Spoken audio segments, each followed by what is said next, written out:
حضرت عزیر علیہ السلام بنی اسرائیل کے ایک نبی تھے جن کے نسب حضرت ہارون علیہ السلام سے جا ملتا ہے۔ ان کی پیدائش حضرت سلیمان علیہ السلام کے بعد کے دور میں ہوئی جب بخت نصر نے بیت المقدس کو تباہ کر دیا تھا۔ اس تباہی کے بعد بنی اسرائیل بکھر گئے اور ان کی شریعت یعنی تورات تقریباً بھلا دی گئی۔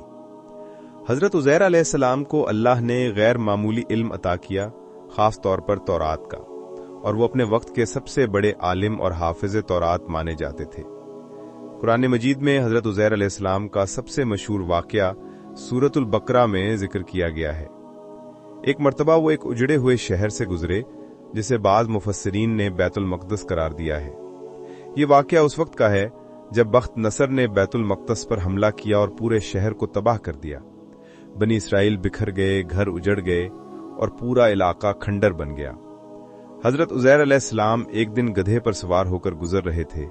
آپ کے ساتھ ایک ٹوکرے میں انجیر اور انگور تھے۔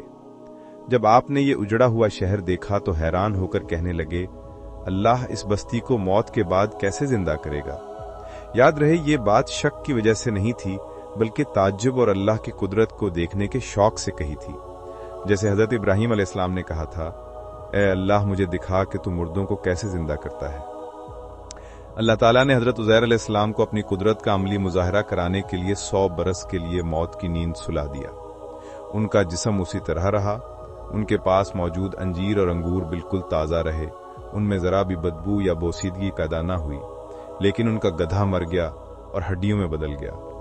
100 برس کے بعد اللہ تعالیٰ نے انہیں دوبارہ زندہ کیا۔ ایک فرشتہ آیا اور پوچھا، کتنی مدت تم یہاں رہے ہو؟ حضرت عزیر علیہ السلام نے جواب دیا، شاید ایک دن یا دن کا کچھ حصہ رہا ہوں۔ فرشتے نے کہا، نہیں بلکہ تم 100 برس یہاں رہے ہو۔ ذرا اپنے کھانے اور پینے کو دیکھو، بالکل تازہ ہے، اور اپنے گدھے کو دیکھو جو ہڈیوں میں بدل گیا ہے۔ اب دیکھو کہ ہم ان ہڈیوں کو کس طرح جوڑتے ہیں اور ان پر گوشت چڑھاتے ہیں۔ حضرت عزیر علیہ السلام نے اپنی آنکھوں سے دیکھا کہ ان کے گدھے کی ہڈیاں آہستہ آہستہ جڑ رہی ہیں، پھر ان پر گوشت آیا، پھر جلد اور بال آئے، اور آخر کار وہ گدھا دوبارہ زندہ ہو گیا۔ یہ منظر دیکھ کر حضرت عزیر علیہ السلام پر حقیقت بالکل ظاہر ہو گئی، اور انہوں نے کہا، اب مجھے یقین ہے کہ اللہ ہر چیز پر قدرت رکھتا ہے۔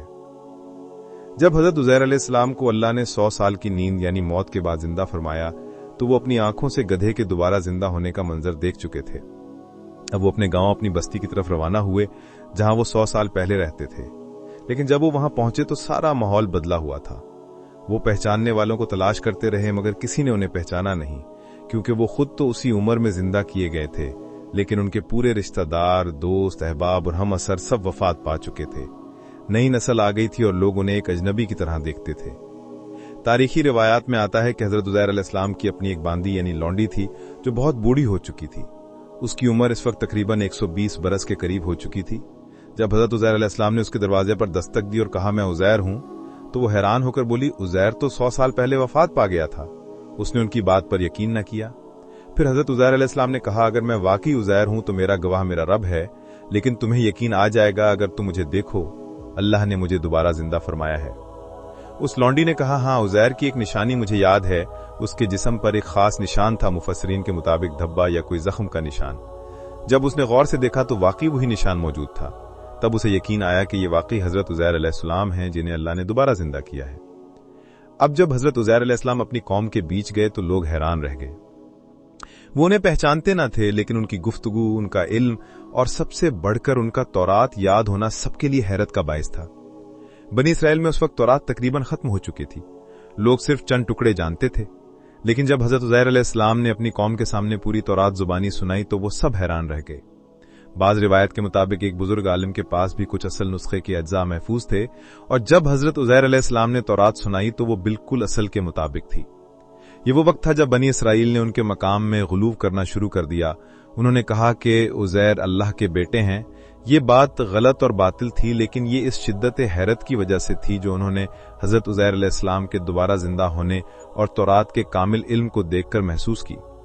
اللہ تعالیٰ نے اس غلو کو قرآن میں سختی سے رد کیا اور واضح کیا کہ عزیر اللہ کے نبی اور بندے تھے، نہ کہ اس کے بیٹے۔ حضرت عزیر علیہ السلام نے اپنی باقی زندگی قوم کو اللہ کی طرف بلانے اور تورات کی تعلیم دینے میں گزاری۔ ان کی وفات طبعی موت سے ہوئی۔ ان کے مزار کے بارے میں مختلف روایات موجود ہیں۔ بعض کے مطابق وہ عراق میں دفن ہیں، کچھ شام یعنی دمشق کے قریب، اور کچھ روایت انہیں فلسطین میں بتاتی ہیں۔ یوں حضرت عزیر علیہ السلام کی پوری زندگی اللہ کی قدرت کی نشانیوں اور اس کی کتاب کی تجدید میں گزری۔ وہ اس بات کے گواہ بنے کہ اللہ مردوں کو زندہ کرنے پر پوری طرح قادر ہے، اور یہ کہ اللہ کی کتاب کو صرف وہی اور اس کے منتخب بندے ہی زندہ رکھ سکتے ہیں۔ مزید ویڈیوز کے لیے ہمارے چینل کو سبسکرائب کریں اور ہماری ویڈیوز کو لائک کریں۔ آپ کا بہت بہت شکریہ۔